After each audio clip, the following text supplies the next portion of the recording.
آپ تو کہیں قولوا لا الہ الا اللہ تملک العرب والعجم، تم لا الہ الا اللہ کرو، عرب پر بھی تمہاری حکومت ہوگی، عجم کے اوپر بھی تمہاری حکومت ہوگی۔ لیکن میں دیکھتا ہوں کہ اس دنیا کے اندر وہ قومیں جو بدترین عقیدہ رکھتی ہیں، گندے عقیدے رکھتی ہیں، یورپ کے عیسائی صلیب کی پوجا کرتے ہیں، سچے نبی کو اللہ کا بیٹا کہہ کر بدترین شرک کا ارتکاب کرتے ہیں، اور اب تک قرآن جیسی مقدس کتاب کی توہین کرتے ہیں، جلاتے ہیں، ٹوائلٹ میں رکھتے ہیں، پیارے نبی محمد علیہ السلام کے خاکے بنا کر ہمارے دلوں کو تکلیف و ایذا پہنچاتے۔ کبھی غور کیا آپ نے؟ بدترین عقیدہ رکھنے والی قومیں، اور اس کے ساتھ ساتھ یہ وہ قومیں معذرت کے ساتھ جن کی فیورٹ ڈش کیا ہے؟ پگ میٹ، خنزیر کا گوشت۔ وہ قومیں کہ جن کی فیورٹ ڈش پگ میٹ، خنزیر کا گوشت، جن کے ٹیبل کے اوپر پانی سے زیادہ شرابیں پی جاتی، اور جن کے بستروں کے اوپر روزانہ حرام کی اولادیں پیدا ہوتی ہیں، ذرا دل پہ ہاتھ رکھ کے بتائیے کہ وہ قومیں جو گندے عقیدے کے مالک ہیں، وہ قومیں کہ جن کی فیورٹ ڈش پگ میٹ، خنزیر کا گوشت ہے، وہ قومیں جن کے ٹیبل کے اوپر پانی سے زیادہ شراب پی جاتی ہے، وہ قومیں الحمدللہ والصلاة والسلام علی رسول اللہ، اما بعد فاعوذ باللہ السمیع العلیم من الشیطان الرجیم، من حمزہ ونفخہ ونفثہ، بسم اللہ الرحمن الرحیم، الحمدللہ رب العالمین، الرحمن الرحیم، مالک یوم الدین۔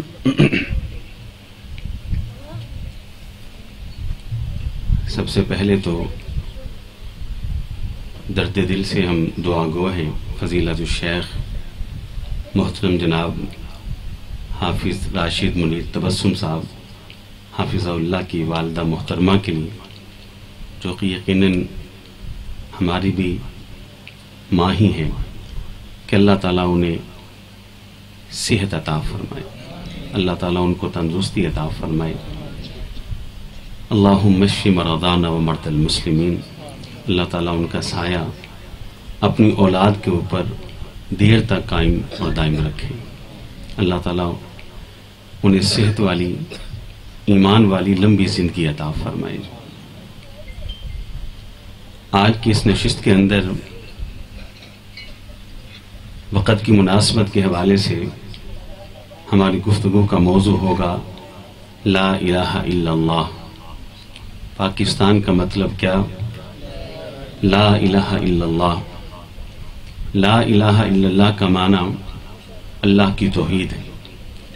آپ دیکھیں کہ قرآن مجید کے آغاز کا تعلق، قرآن مجید کی ابتدا کا تعلق وہ بھی اللہ کی توحید سے ہے۔ اللہ رب العزت بیان فرماتے الحمدللہ، توحید الوہیت، رب العالمین، توحید ربوبیت، الرحمن الرحیم، مالک یوم الدین، توحید اسماء و صفات۔ قرآن کا آغاز اللہ نے توحید کی تینوں اقسام سے کیا، اور قرآن کے اختتام کا تعلق بھی اللہ کی توحید سے ہے۔ سبحان اللہ۔ قل اعوذ برب الناس، توحید ربوبیت، مالک الناس، توحید اسماء و صفات، الہ الناس، توحید الوہیت۔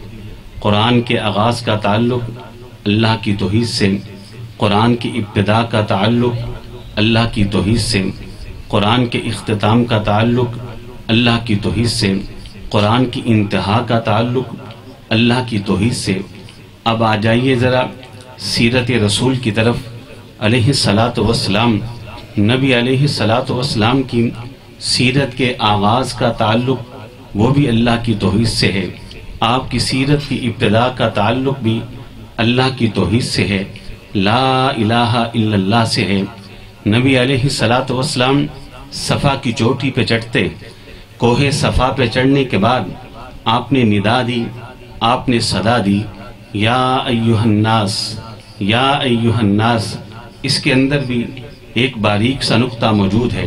وہ نقطہ کیا ہے کہ یا ایہا الناس، یہ آپ کی پہلی صدا ہے، یہ آپ کی پہلی آواز ہے، یہ آپ کی پہلی پکار ہے، یہ آپ کی پہلی ندا ہے۔ یا ایھا الناس، آپ سارے کا سارا قرآن پڑھ لیں، اور قرآن مجید دنیا کے اندر واحد کتاب ہے کہ جو انسانی تاریخ کو مختصر اور جامع انداز میں انسانوں کے سامنے پیش کرتی ہے۔ جیسی تاریخ قرآن مجید نے انسانوں کی بیان کی ہے، نہ آج تک کوئی کر سکا ہے، نہ قیامت تک کوئی کر سکے گا۔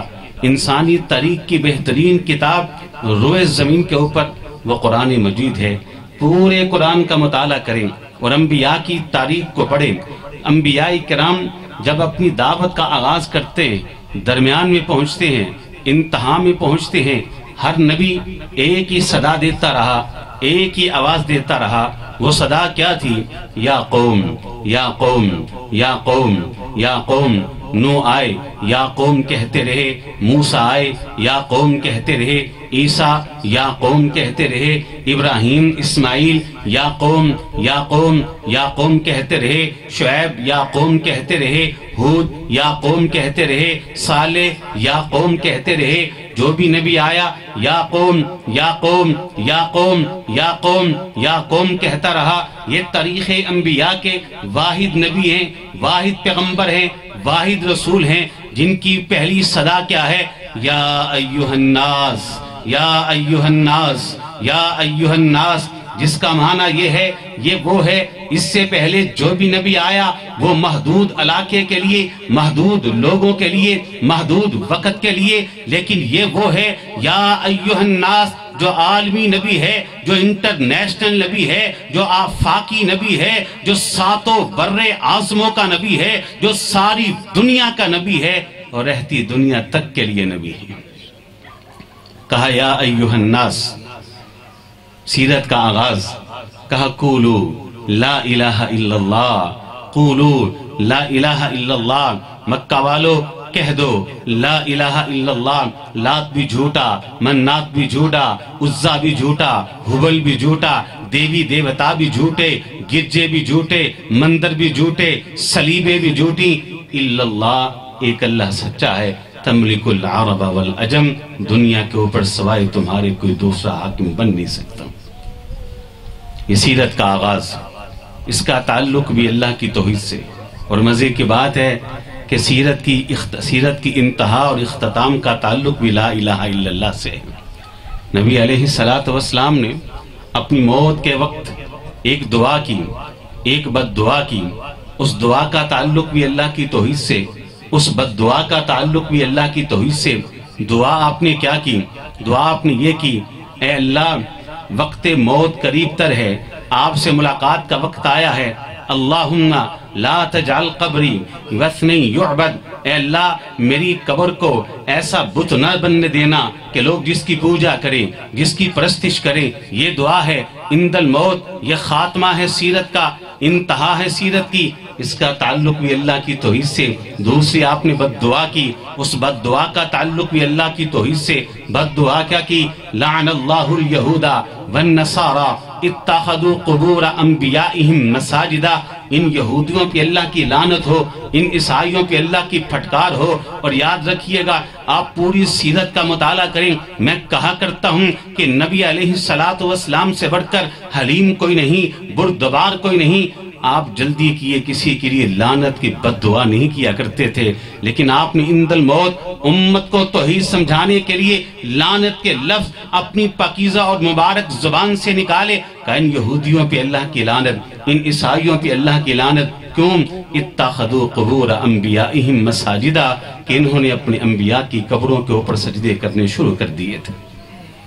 قرآن کی ابتدا لا الہ الا اللہ، قرآن کا آغاز لا الہ الا اللہ، قرآن کی ابتدا کا تعلق لا الہ الا اللہ سے، قرآن کی انتہا کا تعلق لا الہ الا اللہ سے، سیرت کے آغاز کا تعلق لا الہ الا اللہ سے، سیرت کی انتہا کا تعلق لا الہ الا اللہ سے، سیرت کے آغاز کا تعلق لا الہ الا اللہ سے، سیرت کی انتہا کا تعلق لا الہ الا اللہ سے۔ اور سن لیجئے، یہ دنیا جہاں میں اور آپ آباد ہیں، اس دنیا کے آغاز اور اس انسان کے آغاز کا تعلق بھی لا الہ الا اللہ سے۔ قرآن کہتا ہے وَمَا خَلَقْتُ الْجِنَّ وَالْإِنسَ إِلَّا لِيَعْبُدُونَ، سبحان اللہ، وَمَا خَلَقْتُ الْجِنَّ وَالْإِنسَ إِلَّا لِيَعْبُدُونَ۔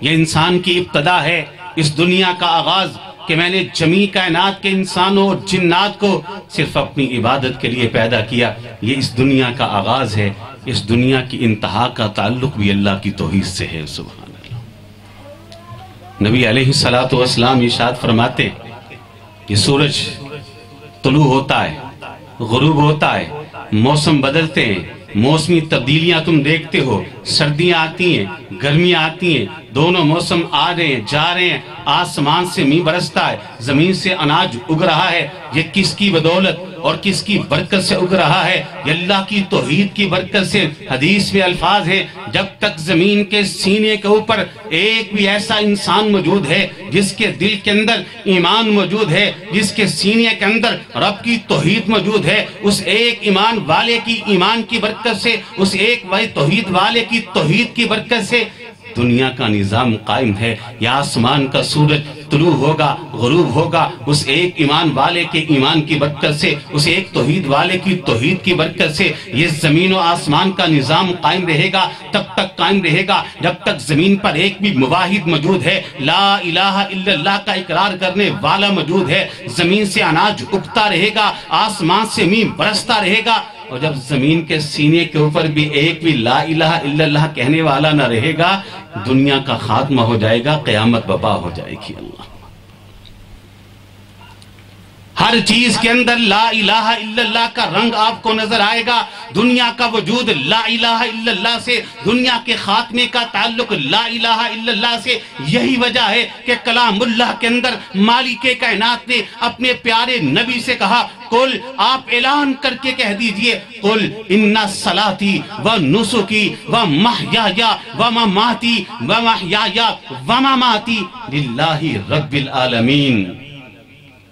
میرا سب کچھ تو مالک کائنات کے لیے ہے۔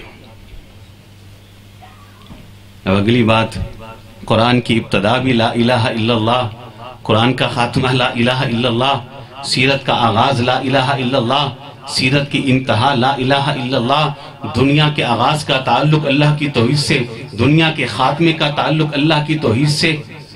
اور مزے کی بات یہ ہے کہ جہاد کی ابتدا کا تعلق بھی اللہ کی توحید سے ہے۔ اللہ جہاد کی ابتدا کا تعلق کس سے ہے؟ اللہ کی توحید سے۔ وہ کیسے؟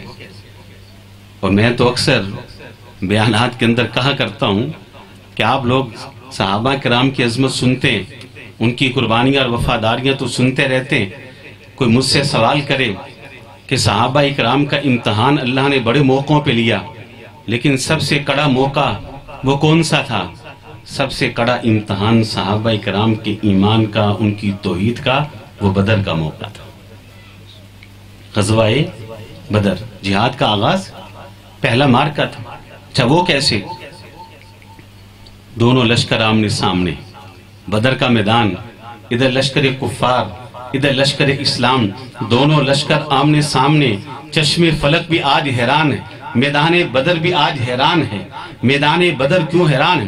چشم فلک کیوں حیران ہے؟ وہ حیران اس بات کے اوپر ہے کہ آج سے قبل بھی زمین عرب کے اوپر، سرزمین عرب کے اوپر جنگیں ہوتی تھیں، لڑائیاں ہوتی تھیں، ٹکراؤ ہوتا تھا، تصادم ہوتا تھا، قتل و غارت گیری ہوتی تھی، لیکن آج سے قبل جتنا بھی قتال ہوا، جتنا بھی قتل ہوا، جتنا بھی ٹکراؤ ہوا، جتنا بھی تصادم ہوا، اس ٹکراؤ کی بنیاد یا تو پانی کا قوہ ہوا کرتا تھا، اس ٹکراؤ کی بنیاد یا تو علاقائی اختلاف ہوا کرتا تھا، اس ٹکراؤ کی بنیاد یا تو ایک خاندان کی دوسرے خاندان سے دشمنی ہوا کرتی تھی۔ لیکن آج بڑی عجیب کیفیت ہے، آج سے قبل جب بھی جنگ ہوئی، ایک علاقے کے لوگوں نے دوسرے علاقے کے لوگوں پہ حملہ کر دیا، ایک خاندان والوں نے دوسرے خاندان کے لوگوں پہ حملہ کر دیا، ایک قبیلے نے دوسرے قبیلے کے اوپر حملہ کر دیا۔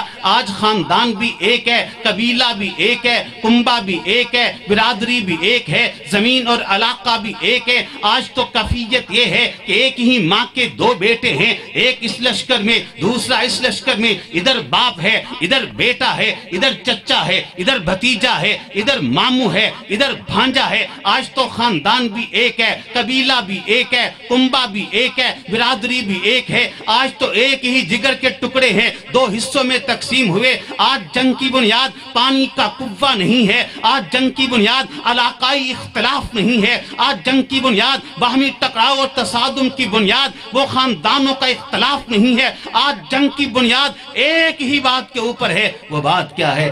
لا الہ الا اللہ۔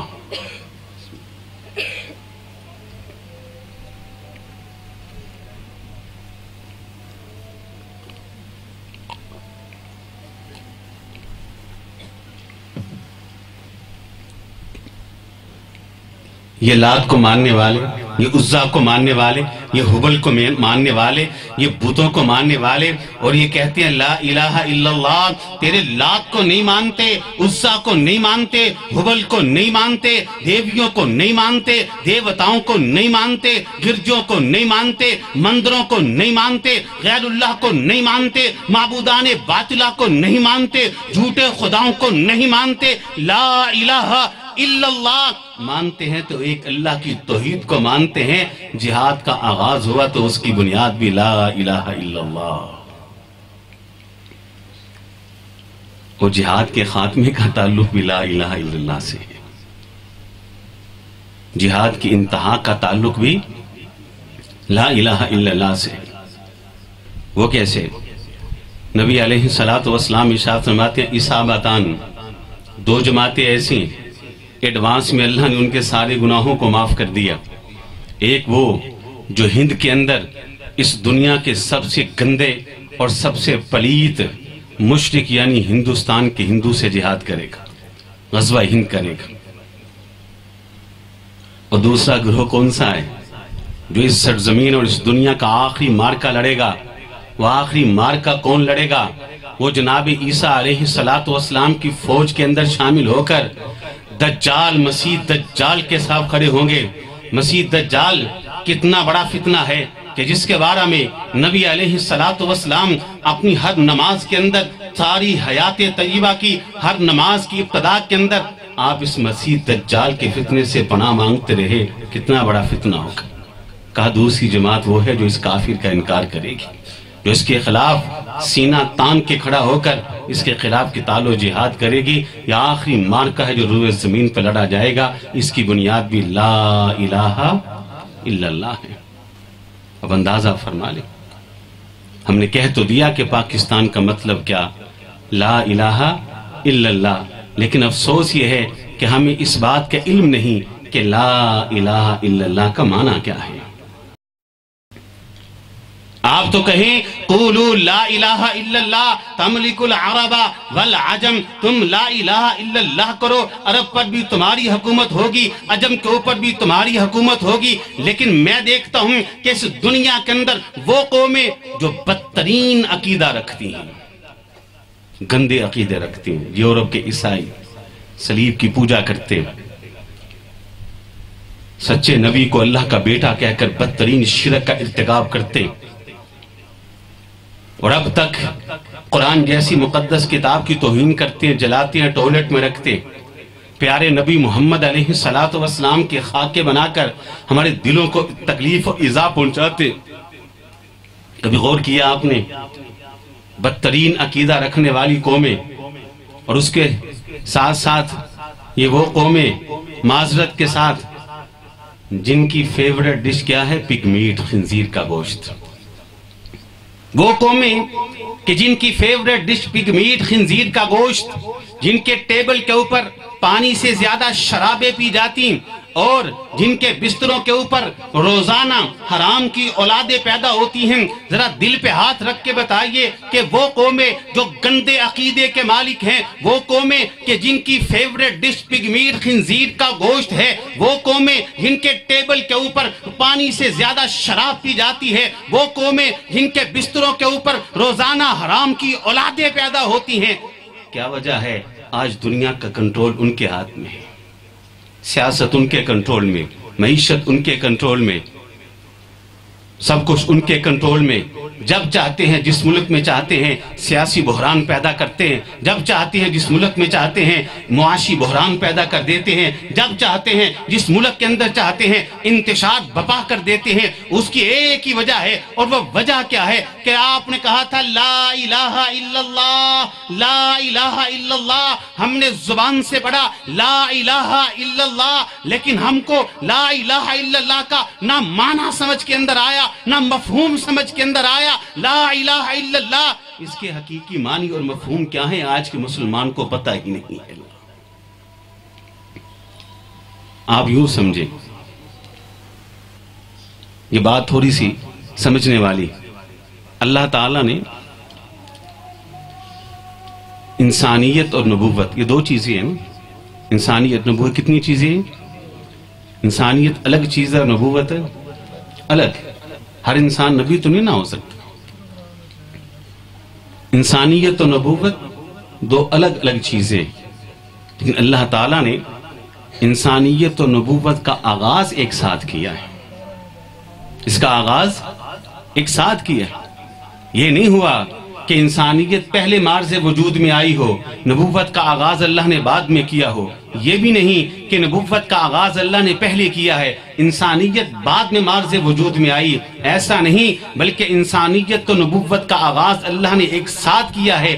اس دنیا کا پہلا انسان پہلا نبی بھی ہے، اس دنیا کا پہلا انسان ہی پہلا نبی، اس دنیا کا پہلا نبی ہی پہلا انسان ہے۔ اس کے اندر حکمت کیا ہے، اس میں اشارہ کیا ہے؟ اس میں حکمت اور اشارہ یہ ہے، انسانیت کی ابتدا کے ساتھ ہی اللہ نے ایک نظام انسانیت کو دے دیا۔ وہ نظام وحی کا نظام ہے، وہ نظام توحید کا نظام ہے۔ اس کا مطلب کیا ہے؟ تم زمین پہ رہوگے، زمین کو بنانے والا اللہ، تم زمین پہ رہوگے، اناج اگانے والا اللہ، تم زمین پہ رہوگے، آسمان کی ساری تغیر و تبدیلات کرنے والا اللہ، تم زمین پہ رہوگے، زمین کے موسموں کو تبدیل کرنے والا اللہ، اور زمین اللہ کی، اس زمین پر نظام بھی چلے گا تو اللہ کا چلے گا۔ اللہ مالک آسمان سے تمہیں لیڈ کریں گے، تمہیں ہدایت دیں گے، تمہیں رہنمائی بھیجیں گے انبیاء کے ذریعے، وحی کے ذریعے۔ لیکن ہم نے کیا کیا؟ لا الہ الا اللہ، اس کا معنی صرف یہ نہیں ہے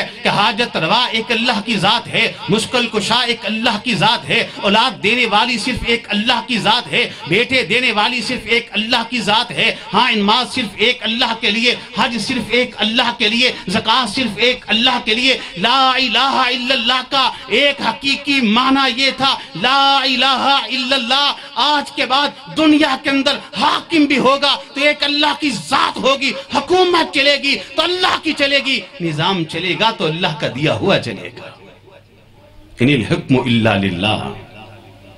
سب کچھ آزما کے دیکھ لیا، ہم نے ملوکیت کو بھی دیکھ لیا، ہم نے جمہوریت کو بھی دیکھ لیا، ہم نے ووٹ دے کر بھی دیکھ لیا، ہم نے سارے نظاموں کو آزما لیا۔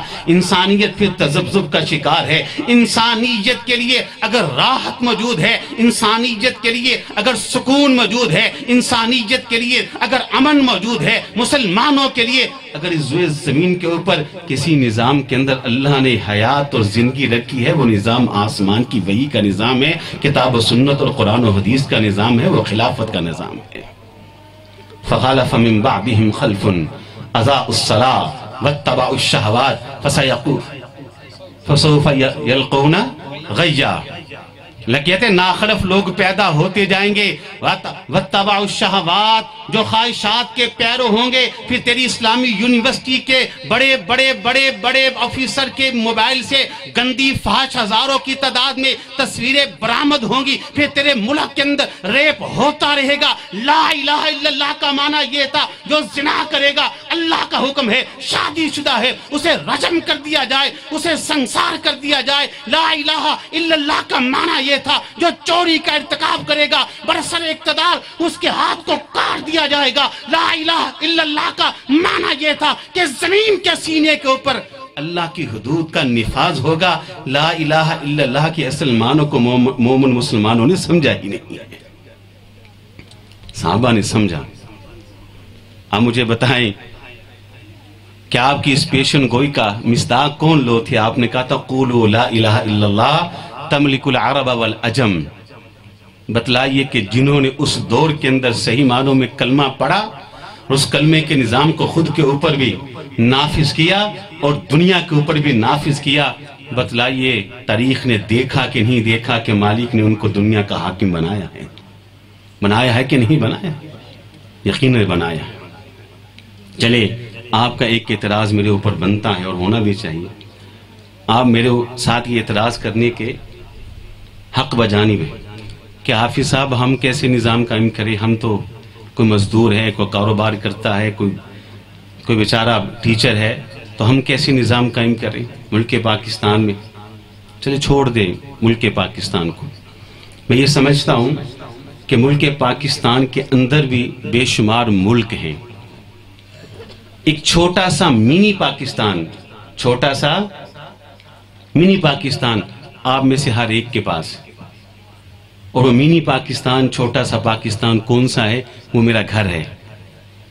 میں اس گھر کا مالک ہوں کہ نہیں؟ میں اس گھر کا بادشاہ ہوں کہ نہیں؟ میں اس گھر کا حاکم ہوں کہ نہیں؟ چل اس چھوٹے سے منی پاکستان میں اپنے جسم اور وجود سے لے کر اپنی نسل اور اولاد کے اوپر لا الہ الا اللہ کو نافذ کر دے، بس اللہ تعالیٰ تو اسے اسی کا حساب لے گی۔ چھوٹے سے منی پاکستان میں اس کو نافذ کرتے۔ نبی علیہ السلام نے یہاں ایک وہ بات بڑی سمجھنے کے لائق ہے، 14 اگست کے حوالے سے ملک پاکستان کو بھی اگر آپ دیکھیں جغرافیائی اعتبار سے تو کوئی بھی چیز ملک پاکستان کی عوام کو اکٹھا نہیں کر سکتی۔ آپ یہاں پنجاب میں رہتے ہیں، پنجاب سے کچھ پڑے آپ جاتے ہیں KPK کے اندر، ہم جاتے رہتے ہیں، ہمارا الحمدللہ پورے ملک میں آنا جانا لگا رہتا ہے۔ وہاں کی زبان اور ہے، کلچر اور ہے، ثقافت اور ہے، تہذیب اور ہے، رہن سہن اور ہے، مزاج اور ہے، طبیعت اور ہے، سوچ اور فکر تبدیل۔ پنجاب سے آپ تھوڑا سا جائیں سرحد کی طرف، سندھ کی طرف، سندھ کے لوگوں کا مزاج الگ، ان کی تربیت الگ، ان کی تہذیبیں، ان کا تمدن، ان کی سوسائٹی الگ۔ بلوچستان میں جائیں، سوچ کے اندر نمایاں فرق، رہن سہن کے اندر نمایاں فرق۔ کون سی چیز ہے جو اس ملک کے رہنے والوں کو اب تک جوڑے ہوئے ہے، اور وہ کون سی چیز ہے جو مجھ کو آپ کو پورے پاکستان کی عوام کو بچا سکتی ہے، اور وہ کون سی چیز ہے کہ جس نے اب تک ملک پاکستان کو تحفظ دیا ہوا ہے؟ وہ ایک ہی چیز ہے جس کا نام ہے لا الہ۔ اس کلمے نے ہم کو جوڑا ہوا ہے، اور یہی وہ محبت تھی جو انصار اور مہاجرین کے اندر آپ نے قائم کی اور مدینہ کی ریاست مارز وجود کے اندر آئی تھی۔ اللہ مدینہ کی ریاست جو مارز وجود میں آئی تھی، اس میں جو تعلق انصار اور مہاجرین کا تھا وہ کس بنیاد کے اوپر تھا؟ لا الہ الا اللہ۔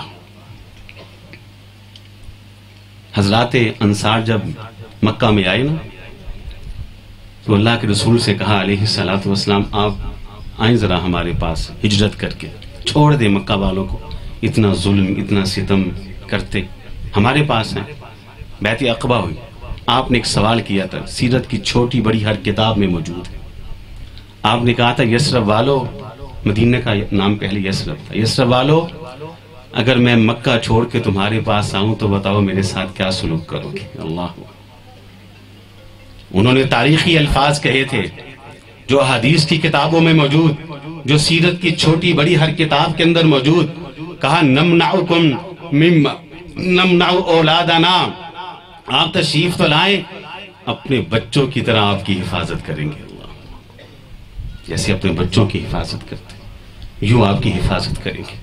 پھر تاریخ نے دیکھا یہ بات صرف زبان کی حد تک نہ تھی، یہ بات صرف تقریر کی حد تک نہ تھی، یہ بات صرف تحریر کی حد تک نہ تھی، یہ بات صرف کلام کی حد تک نہ تھی، یہ بات صرف گفتگو کی حد تک نہ تھی، یہ بات صرف کہنے کی حد تک نہ تھی۔ تاریخ نے وہ منظر بھی دیکھا جب احد کے دن نبی علیہ السلام کے اوپر کڑا وقت آیا، مسلمان دشمن کے نرغے کے اندر آئے اور نبی علیہ السلام پر پیدر پہ اور مسلسل حملے ہوئے، آپ کے دندان مبارک گرا دیے گئے، چہرہ مبارک زخمی کر دیا گیا، آپ کو کھائی میں گرا دیا گیا۔ آپ کی حفاظت کرتے کرتے اس روز 70 صحابہ نے جام شہادت کو نوش کیا۔ حضرات جب 70 صحابہ کی لاشوں کو دیکھا گیا، 4-5 کے علاوہ سب انصار ہی تھے۔ اللہ شہدائے احد کی ذرا لاشوں کو دیکھیں، ذرا ان کے نام دیکھیں، آپ حیران ہو گئے کہ 4-5 کے علاوہ سب انصار ہی تھے۔ نمنعکم مما نمنع اولادنا، ہم اپنے بچوں کی طرح آپ کی حفاظت کریں گے۔ یہ حفاظت کا جذبہ اللہ کے رسول نے پیدا کیا تو لا الہ الا اللہ کی بنیاد پہ کیا تھا۔ لا الہ الا اللہ۔ حضرات، اس وقت تک نہ کوئی قوم غالب آ سکتی، کوئی فرد غالب آ سکتا ہے جب تک وہ لا الہ الا اللہ کی بنیاد پر اپنی اور اپنی نسل اولاد کی تربیت نہیں کرتے۔ یہ توحید کی غیرت ہے۔ آپ نے ایک حدیث سنی ہے، میں نے بات کو بڑا مختصر کیا ہے، مگر نہ میں چاہتا تھا کہ بتاؤں کہ دن کا آغاز بھی اللہ کی توحید سے ہوتا ہے اور دن کا خاتمہ بھی اللہ کی توحید سے ہوتا ہے۔ معمولات زندگی آپ کی بتاؤں نبی علیہ الصلوۃ والسلام کی، تو آپ کی معمولات زندگی میں ہر چیز کی ابتدا توحید سے ہوتی ہے، ہر چیز کی انتہا اللہ کی توحید سے ہوتی ہے۔ لا الہ الا اللہ کا غلبہ تھا آپ کی زندگی کے اوپر۔ چلے میں ایک دو باتیں بتا دیتا ہوں آپ کو۔ ایک عبادت ہے جس کو ہم نماز کہتے ہیں، اللہ ہم سب کو پکا نمازی بنا دے۔ نماز کی ابتدا کہاں سے ہوتی ہے؟ اذان سے۔ پہلا لفظ کیا ہے؟ اللہ اکبر، اللہ اکبر۔ اذان کی اختتام لا الہ الا اللہ، لا الہ الا اللہ۔ پھر اقامت کی باری آتی، پھر ابتدا توحید سے اللہ اکبر، پھر انتہا توحید سے لا الہ الا اللہ۔ بتلائیے، جب اذان کا خاتمہ ہوتا ہے، اذان کے خاتمے کے بعد جو دعا پڑھی جاتی ہے، جس کی بشارت یہ ہے کہ جو بھی اس دعا کو پڑھتا ہے اس پہ جنت کو اللہ واجب کر دیتے ہیں۔ کہا اللہم رب ہذہ الدعوۃ التامہ، اے اللہ جس مکمل دعوت کا رب ہے، یہ مکمل دعوت کون سی ہے؟ دعوت التامہ کس کو کہا گیا ہے؟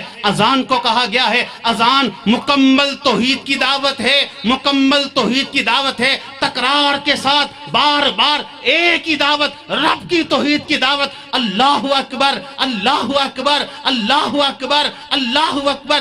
اشہد ان لا الہ الا اللہ، اشہد ان لا الہ الا اللہ، اشہد ان محمد الرسول اللہ، اشہد ان محمد الرسول اللہ صلی اللہ علیہ وسلم۔ پھر نماز اور فلاح کی بات، پھر کہا اللہ اکبر، اللہ اکبر، لا الہ الا اللہ۔ پھر اقامت کے اندر دوبارہ ان الفاظ کو دہرایا گیا، لا الہ الا اللہ۔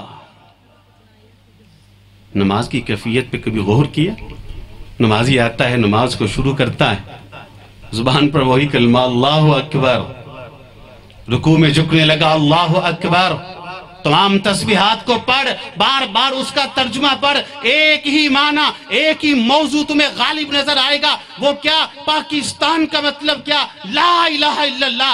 آپ کے رکوع میں لا الہ الا اللہ، آپ کے قیام میں لا الہ الا اللہ، آپ کی عبادات میں ایک ہی چیز کا غلبہ ہے اور وہ غلبہ لا الہ الا اللہ کا ہے۔ رکوع میں جھکے سبحان ربی العظیم، پھر سجدے میں جھکنے لگے اللہ اکبر، سبحان ربی الاعلی، سبحان ربی الاعلی، سبحان ربی الاعلی۔ حالت تشہد میں بیٹھے التحیات للہ والصلوات والطیبات، ترجمہ تو پڑھے، ترجمہ تو پڑھے، ایک ہی رنگ ہے، ایک ہی رنگ ہے، وہ رنگ اللہ کی توحید کا رنگ ہے۔ نماز کو مکمل کیا، اختتام کا تعلق بھی اللہ کی توحید سے، اللہ اکبر، بلند آواز سے کہو، بڑا وہی ہے۔ کبھی آپ نے غور کیا نیکیوں کا موسم بہار کس کو کہا جاتا ہے؟ جی بتائیں، رمضان کو کہا جاتا ہے۔ سبحان اللہ،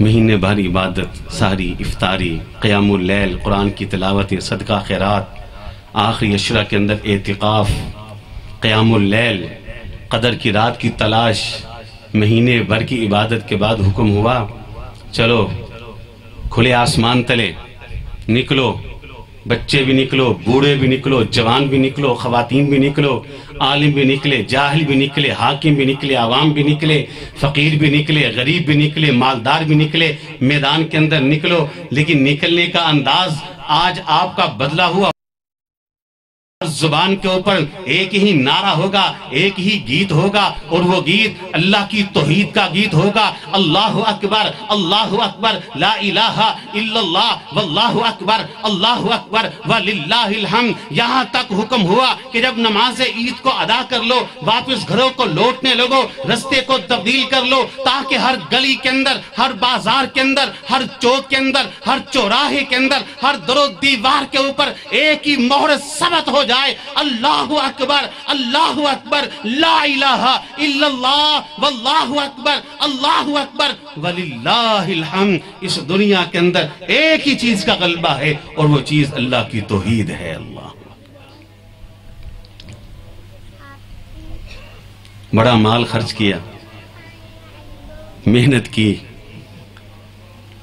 ایک ہی قسم کے لباس کے اندر ملبوس کر دیا، 2 چادریں، ایک اوپر ایک نیچے، دونوں سفید ہیں، کہ جا رہا ہے بیت اللہ کی زیارت کے لیے، حج کے لیے، سب کو اکٹھا کر دیا، سارے امتیاز ختم، کوئی مالدار ہے تو بھی سفید، کوئی غریب ہے تو بھی سفید، کوئی حاکم وقت ہے تو بھی سفید، کوئی وقت کا غریب ہے، کوئی وقت کا بڑا فقیر ہے تو بھی 2 سفید چادریں، سب کا لباس ایک، لباس ہی ایک نہیں کیا، کہا سب کی زبان پہ کلمہ بھی ایک، سب کی زبان پہ اعلان بھی ایک، سب کی زبان پہ اقرار بھی ایک۔ وہ اقرار اعلان کیا ہے؟ لبیک لبیک اللہم لبیک لبیک لا شریک لک لبیک ان الحمد والنعمت لک والملک۔ صدیاں گزر گئیں، زمانے بیت گئے، آج تک زبانیں حاجی کی زبان کے اوپر ایک ہی تلبیہ آپ کو نظر آئے گا، وہ اللہ کی توحید کا تلبیہ ہے۔ سبحان